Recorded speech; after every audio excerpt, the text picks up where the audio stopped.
you can just understand what has to be done.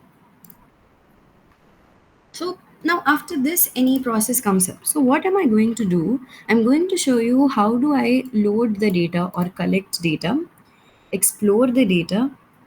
If required, I'll also clean it and I'll store it. Okay, we will do these four steps. Today we are going to use Python for it. I'll show you a proper real-time scenario of how things work. Okay, and so all these steps we are going to do tomorrow. The data that I have stored here, using that data, I'm going to show you how to visualize it or create different visualizations based on that. Right, so we will divide this project into two parts. So the first part is still all the four steps that I mentioned, and the rest of it will be done tomorrow. Any visualization is required. Now, what will I do? There are some basic things that we need to understand before we go ahead. Okay, so that would be, let me show you the sample database that I'm going to use today.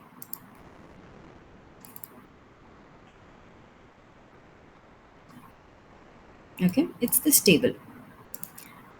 How many of you watch any shows or movies on OTT platforms? Do you use it? OTT platform, this is just Netflix, for example. It can be anything. So we are going to use one of these, Netflix database that I have, and I'm going to use it to explain you, to understand the project and how would Netflix use it. Okay, it's not exactly the data from Netflix, but what we can do is we can extract data from different places. So let's say this is the publicly available data of Netflix. So what is the show ID, what is the type of that particular show, whether it's a TV show or whether it's a movie. So we all know what are columns and what are tables. In case you do not know what that is, see, these are columns. The ones that are vertical, they are columns. The one that are horizontal, they are the rows. If I am to write here, let's say if I have, let's create a table first. Okay, I have a table here. In that table, I have different columns: student ID, student name, attendance. That would be whether they are present or absent. Let's say I have assigned different IDs to each one of you. Let's say if I have all these students,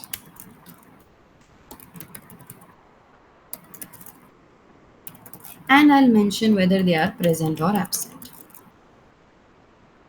This is a table. I hope that everybody is aware of. You call that as a table, and in that table, you have different columns and rows.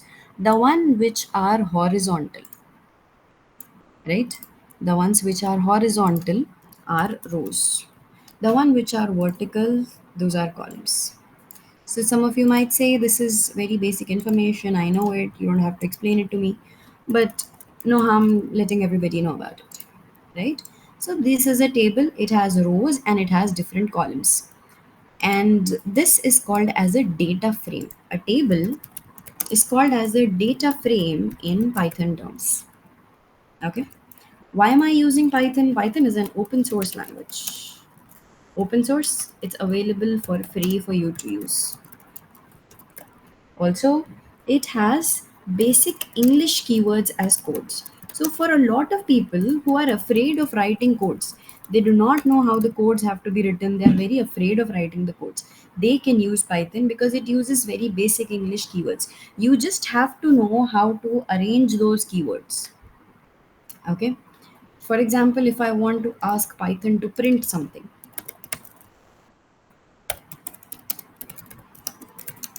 I'll simply ask it to print. Print is the keyword I'm using, and it will print that for me. So print, we all know what does print mean, just basic English keywords. That's what I mean when I say it uses basic English keywords. And it has a lot of functions, inbuilt functions that I don't have to create. Okay, so there are a lot of inbuilt functions. It has something called as libraries also. Libraries, you can consider it as, if I'm to put it in very layman's terms, considering I'm just considering that nobody here knows anything about Python, and that's how I'm proceeding. Okay, now considering this is like a place where all the formulas are stored. For example, if I want to perform any function on this particular table, what could it be? I want to know how many rows are there in this table, or how many columns are there in this table. I want to know what are the names of the columns. These are all called as functions, like the questions that you're going to answer. For all this, there you don't have to write the functions or everything in that. Python already has those functions. That is when, we have, when we just mention it, for example, find out the column names, it will fetch the column names for you, because it's stored in one of the libraries, so you can use those libraries also. And this is also the one, Python was also a language which has a lot of libraries for generative AI. If you are planning to get into artificial intelligence field later, Python is the main language that they use there for most generative AI projects. Also, you have for any machine learning projects. For all of this, if you want to proceed into data science, Python is the most used language. There are some other languages also that you can use, but I would say there's no competition to Python. Okay, these are the reasons why I would use Python, and that's a table, rows, columns. I hope these basic things you have understood. Can I get some confirmations? Are you all following me?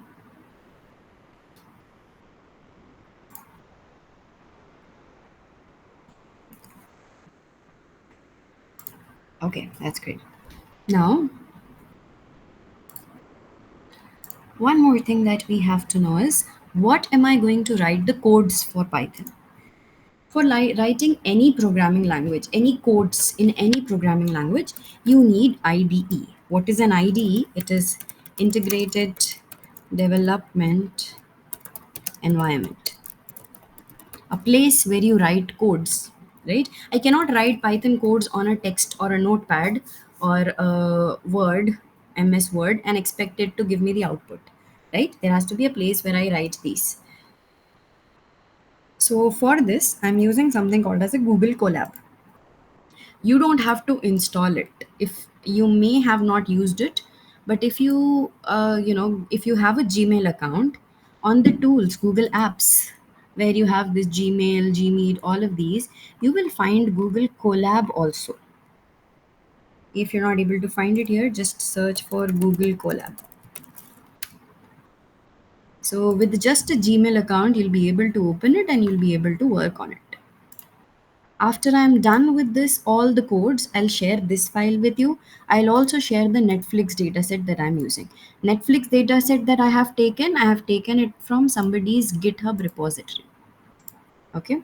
So GitHub is like where you present, or where you have your own portfolio there, all the project portfolio. People will post their projects over there. Okay, what all projects they've worked on. So here, this is somebody's GitHub portfolio. From there, I'm taking the Netflix dataset. Okay, now I'm going to use that dataset, and I'm using Google Colab. So let's say here is where I'll rename it. I won't be able to show you everything in detail here, but when we start learning, when we start the classes, that's where I'll explain you about each and every function, what each and everything does here, how to execute each and every code.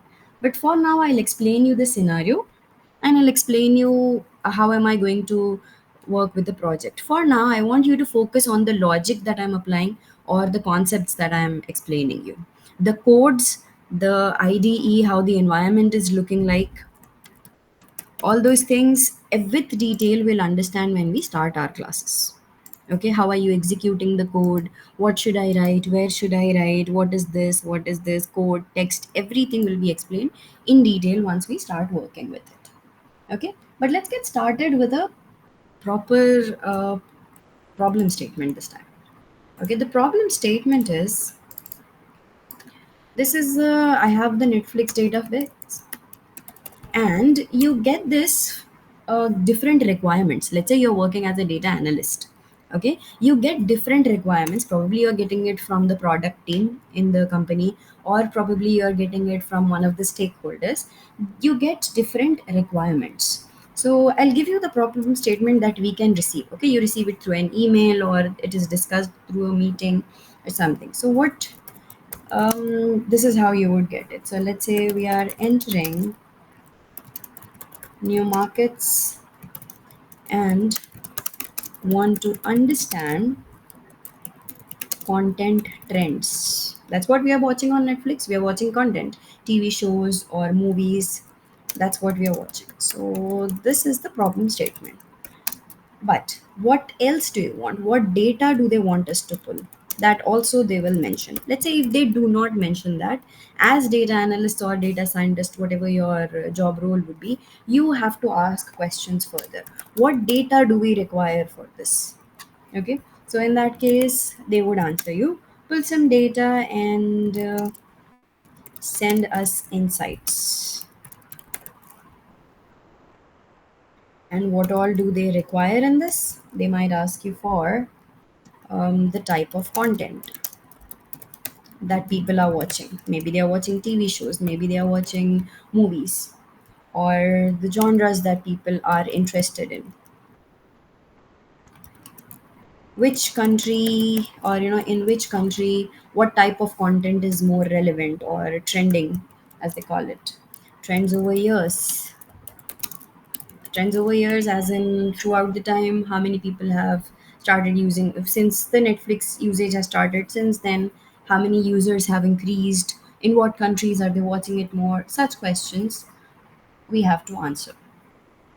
Okay, so this is the problem statement that you have received. Now what we will do, we will load the data. Like I said, I am taking the data from this. I have got the link for this. Okay, link for this data set. This is a CSV file actually. I have downloaded it as well. You can load the CSV file, the Excel file directly, or you can also use the link to load the data. It is easier if I use the link. So what I can do, there is a process where I'll write it step by step. Okay, step 1 will be collection of data. That's our main step, the first step, collection of data. Now I'm going to collect data from the given GitHub repository. Like I said, GitHub is the place where people post their projects. They'll also post the data set that they have used for that project. So GitHub, I have taken the data from there. Now let's say I'm going to save it like this.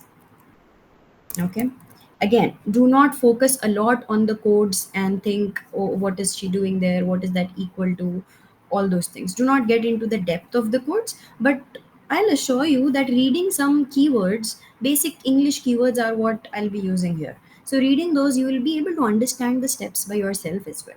However, I'll explain you. So now here,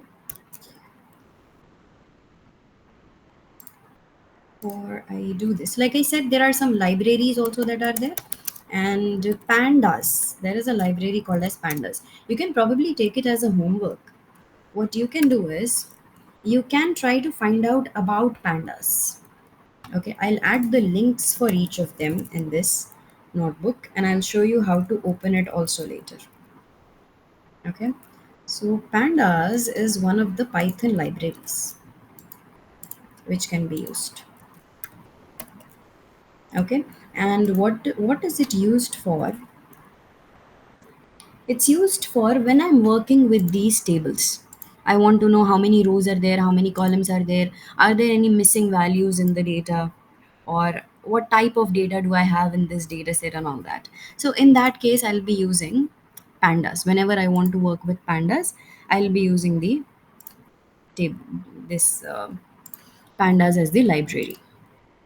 And so you have to import that. That is one good thing about Python. Again, you can directly import pandas like this. If you're using any other programming language or any other IDE, you will have to install it. When we are installing it, we install it properly in our systems. Okay, in case of Python, and when we are using Google Colab as the IDE, you can directly write import pandas in SPD and it will be loaded. You don't have to install anything on your system.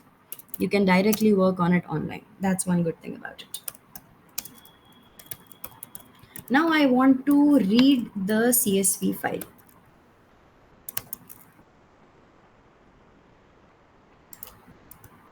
So if you see, the keyword that I have given is read. Like I said, basic English keywords. So I have collected the data, the first part. Now I'm going to explore the data. The first part is collection. Now it can be taken from anywhere. What I'm doing right now, I'm taking it from a link, from a website. I'm directly taking the data. The data can be taken from anywhere. So the first part is done. I've collected the data. Now I'm going to explore the data further. Exploring the data. And this is a very important step. It's called as EDA, exploratory data analysis. When I'm doing this, what I'll do, I'll first see, I want to see the sample of the data, right? So the data has a lot of rows. If I keep on printing all of them, that will take a lot of time for me to review everything. There are around 8,800 rows. Now, instead of going through each row, what I can do, I can simply get the sample data as well. Okay, so this will give me the first 5 rows of the given data set.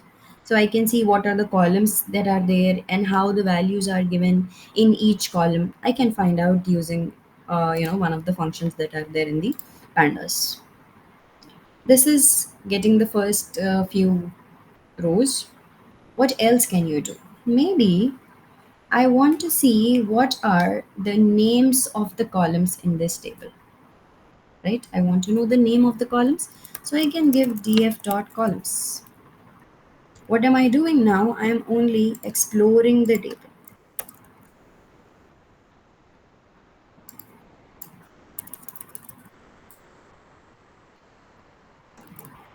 Okay, let's give info.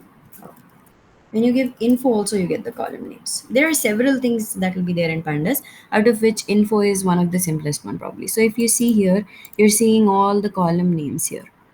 Okay, you're seeing something else also. That is how many null values are there in this.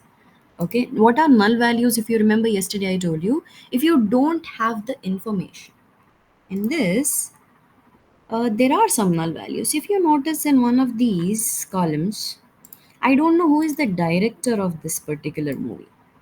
You see, the information is not there. In this also, the information is not there. So I don't know if you who are the directors of those movies. I don't know the cast in this particular movie. I don't know in which country is this movie originated from. So these are all null values.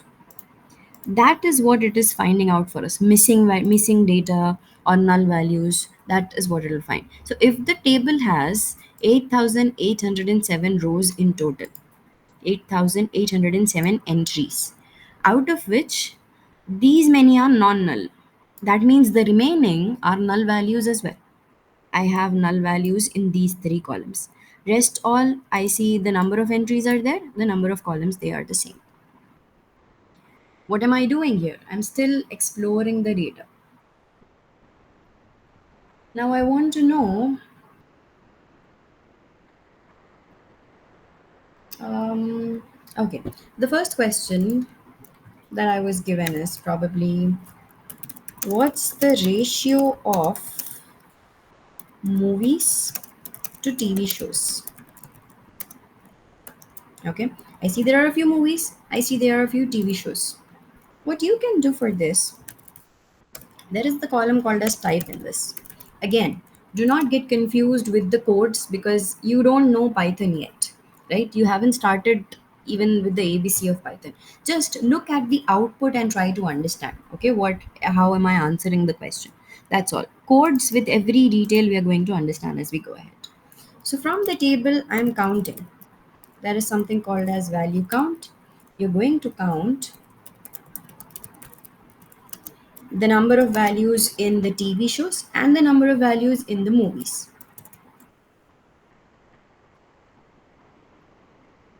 Type, the column name is not type, it's cap. Okay, this is Python is case sensitive. When I say case sensitive, It means just look at how the column name is given. It's given as small t here, lowercase t.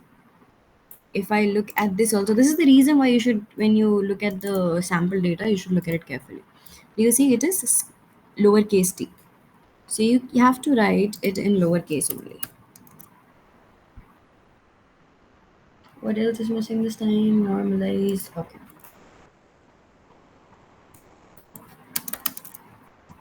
It will specify what exactly is your error. We will learn how to read these errors also. Okay, it will specify exactly where the error is, and it will tell you what is your error. So you'll be able to read that also. Um, df dot type value counts.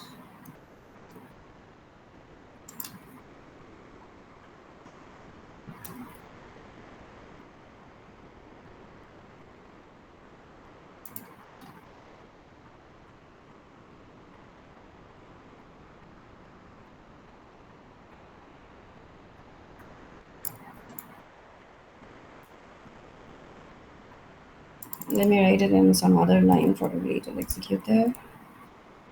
Unexpected word argument.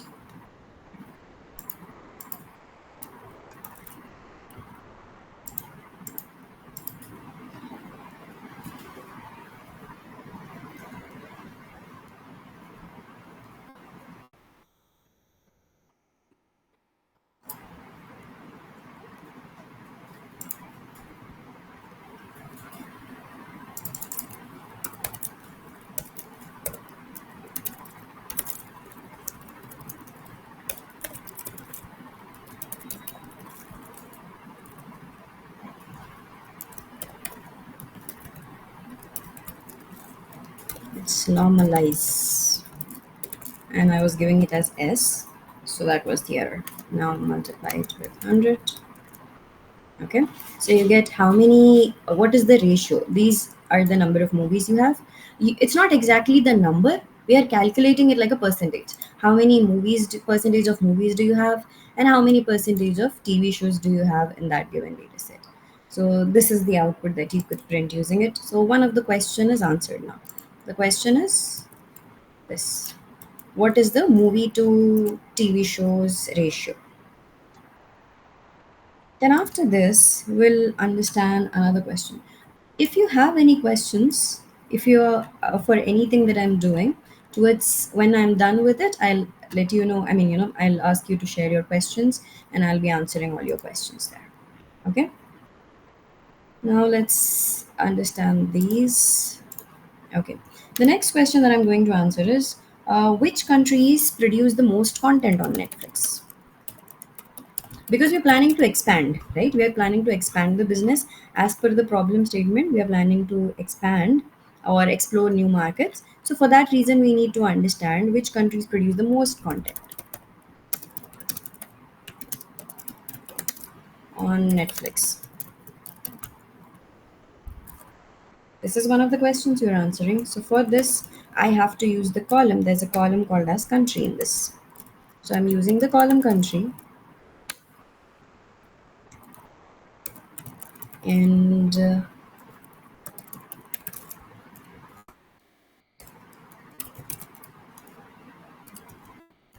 top 10 countries. I want to find out the top 10 countries which are producing the most content. So United States produces this much, India has these many, UK has these many, and so on. You're getting the number for all of them. For each country, how much of content have they produced? Now these could be anything. It could be the movies also. It could also be the TV shows. Okay, here we found out that this is the ratio, movies to TV shows. This one is for both together. Okay, so United States has produced this much content, India this much, and so on. So these are the top 10 countries which has produced the most content on Netflix. As a data analyst, this is what you're going to do. You're going to explore the data. You will be given these questions, and you have to answer these questions. Now, how has the content volume changed over the years?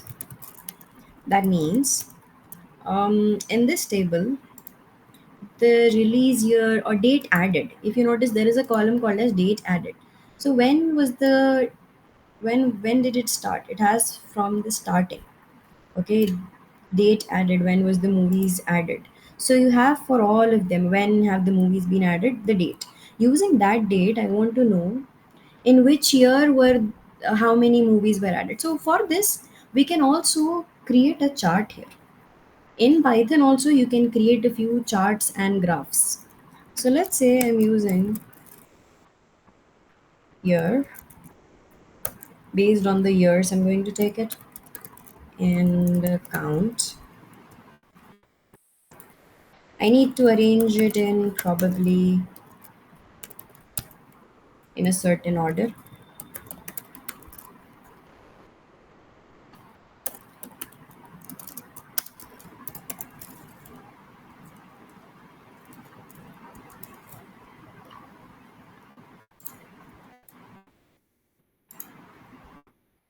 Is it year?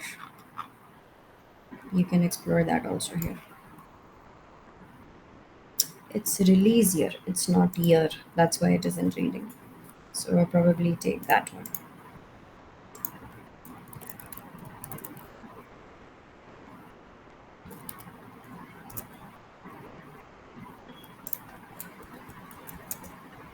Okay, so from each year, and from each release year, how the movies are there. But with this, I don't want to get an output like this, because for all of them I'm getting only the tables as the output. What will I do here? Let's say, looking at the tables, they say they don't want the table, the stakeholder or the product team for whom you're doing this project for. So you can give a chart also to them. Okay, so let's add.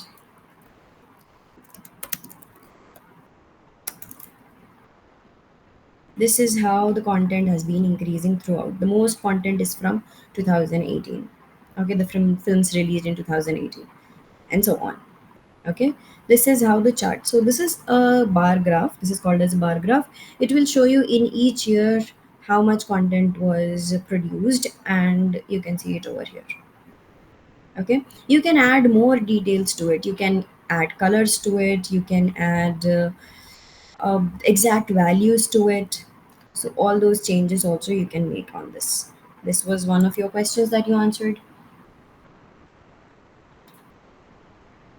Now, for these movies or TV shows, there are different ratings given. Let's see if there is any such column. So there is a column called as rating in this. So you have different ratings of movies. So I want to see which rating is the most common in this data set. So on Netflix, what rating of TV shows or movies are most common? And most common, when I say, I'll say what are the top 5 most common ratings. If I have to answer this, again, there is a column we just saw, it's called as rating. The top 5 most common ratings. This is the rating, and this is the number of movies in each rating. This TVMA is one of the rating, and this is the number of movies in each rating, and so on. So we've got the top 5 most common ratings. Like how we mentioned what are the top 5 most common ratings, we might also want to know what genres are the most frequent. Genres, however you pronounce it, are the most frequent. So let's say, what is the column for genres? There is a column called as listed in. So it has documents, international TV shows, TV dramas, children family movies. So these are the genres. For that, the column name given is listed. I want to see what are the most common ones. So although there are multiple values in each of them, you'll be able to separate them and you'll be able to get it.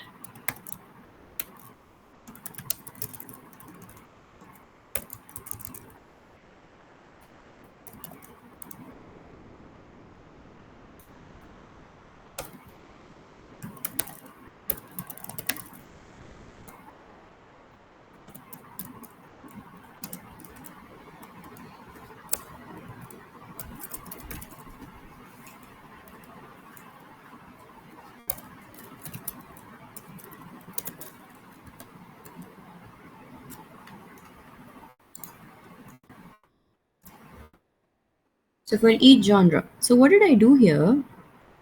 Have a look. There are multiple genres present in a single row. So for this one, you see international TV shows, you see TV dramas, TV mysteries. That's what it is included in. This one is included in children and family movies and so on. So for each of them, there are multiple of them. So what do I want to do? I want to split each of them. The keyword that I'm using here is split. I'm going to split all of them. How many of these am I able to see? How many of these am I able to see? That is what we have to count. We have to split each of them, and we have to count, because there are so many manually that's going to be impossible for me. So that is why if you see, the keyword uses split and count them. There are some other details, like I said, we're going to look at it later, but the most common keywords, if you notice, we're going to split each of them and we're going to count how many of them are there. So these are the most popular genres, or the most frequent ones. Okay, so this is how you have explored your data. You have explored the entire database. Um, you can also, so let's say after I've explored it, what do I not like is most of the columns I'm not able to get because of the column names. Okay, I might have some issue. So I see there is a column called as release year. Okay, there is a column called as release year in this, right? I got an error because I tried to fetch it using year. So instead of release year, I want to name it as year. So after you have explored your data, you're going to clean the data if you find any discrepancies. For now, I'm going to leave the missing values as it is.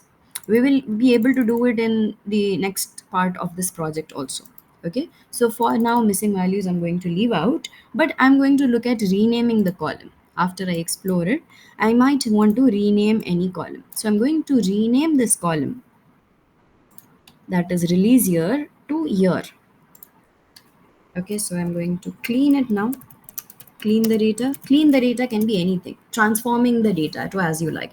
You might want to add a column, remove a column, rename a column, all these things you want to do it. So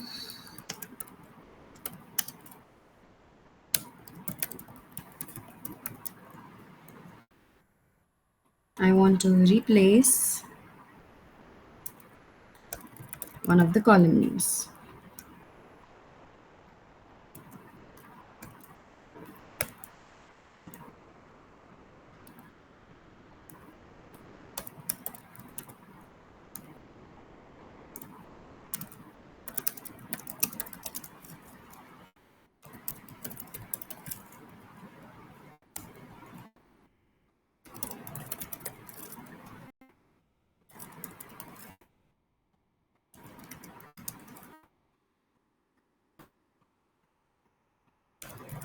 Wherever there is release year, I want to replace it with year.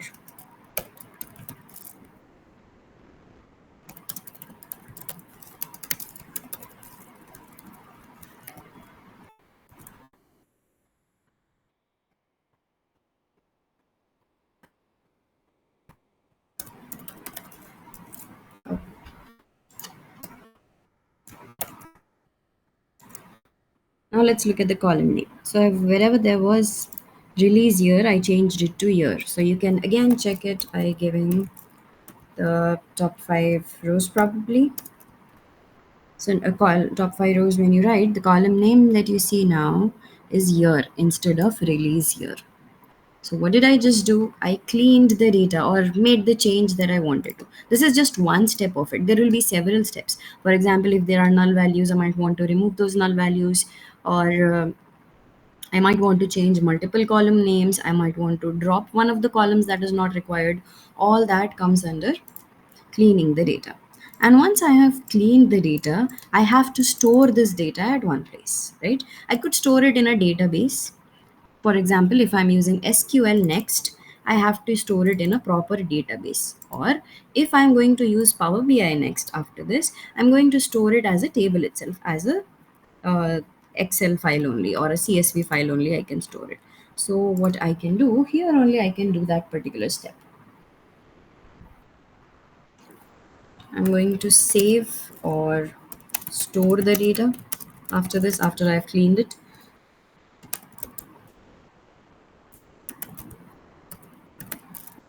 I want to convert this file into this, and I'm going to give it a name.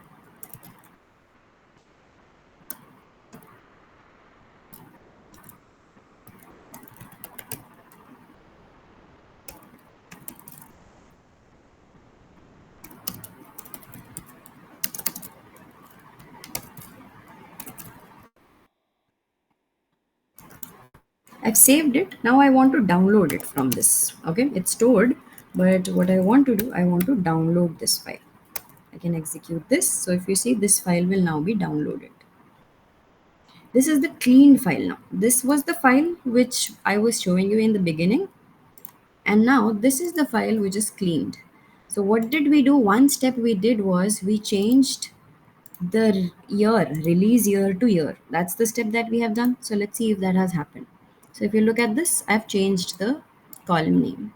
And like I said, several other steps will be there. So this cleaned data set is what I'm going to use further to create different charts or graphs or probably different dashboards and everything. That's what we are going to do tomorrow after we are done with these steps. So we have done all these steps. This was just to give you a gist of how Python would help me in this. After downloading this, it could have been saved in a database. If it is saved in the database, that's when I could use SQL. Or if I'm going to give different charts and graphs, I'm going to use it in Power BI, any BI tool, Power BI or Tableau. Okay. I hope this was not very overwhelming for all of you. Were you able to understand? Of course, the what do you say? These codes are not very understandable to you because we did not even do an ABC of it. But this is how, to give you an idea of how does a project work. So what did we do today? We only explored the entire database. We did an exploratory data analysis of the entire data that we have, the data set that we have. We performed any cleaning steps that we had to. We extracted the data from a GitHub repository and we have used that data. So we performed all the first four steps. Do you have any questions? Everything now, the codes, whether it is a Python code, whether it is an SQL query, everything will be taught to you from absolute basic. I'll explain you how to use each one of these IDs that we are going to use. What is this? Everything will be explained to you properly. Now I'll show you one more thing so you can try to execute it and see it later. What are you going to do now? What am I going to do now? I'm going to download this file and I'm going to share it with you. Let me see if I have the option. Okay. I don't have an option here, but I'm recording this session and I also have this file with me. You can see the recording. Probably after the session, you will be getting an email about, the recording of this session. I will also add these files there. So you will receive these files as well. How will you load these files and how will you work on it? Like I mentioned, just open Google Colab. Okay, and when you open search for Google Colab, you will open a new notebook. Click on new notebook. This might take some time to open if you're opening it for the first time. You will click on file. This file that I'll be sharing, it will be saved on your system. You cannot directly open the file. Okay, so let's say if this is the file, it will ask you for an app to open it, so you cannot open it directly, the one that I'm sharing with you. What you'll have to do for it, you will go to Google Colab, click on file, open a notebook or upload the notebook from your system. This is the file that I'll be sharing with you.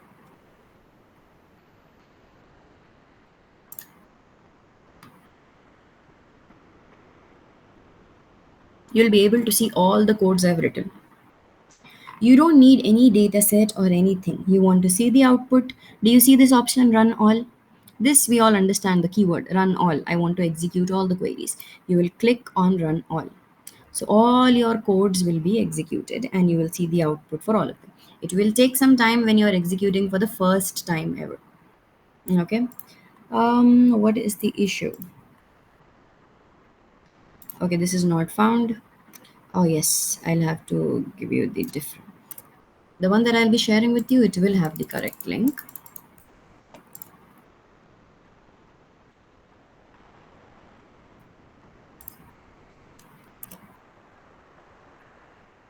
Let's try again. So the errors, they are also very easy to read and understand. Now, if you see, this is the correct link that I have added, and all the steps that I have shown you will be seen here.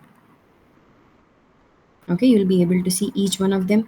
You can go through the session recordings, okay, and you can understand all these steps again. Okay, do you all have any questions for me?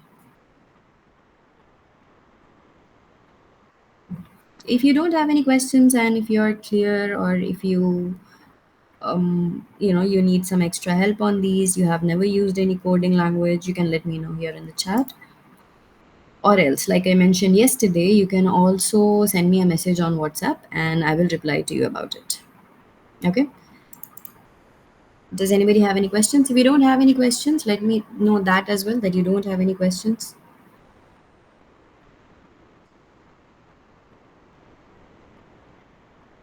I've never used any coding language. That's fine. Like I said, we're going to start from ABC. That's what I am expecting when I'm starting, with any of the batch. So I'll just assume that nobody has used any programming language ever, and that's how we will begin. That is why we're using these Python, SQL. These are very simple. When people are transitioning from a different field into IT, data analytics is one of the best options for them. So, like, for them to start, as they go ahead, whatever language they are feeling it is easy to use for them, whatever tool is easy to use for them, based on that they can proceed. I hope that answers your question, Amit.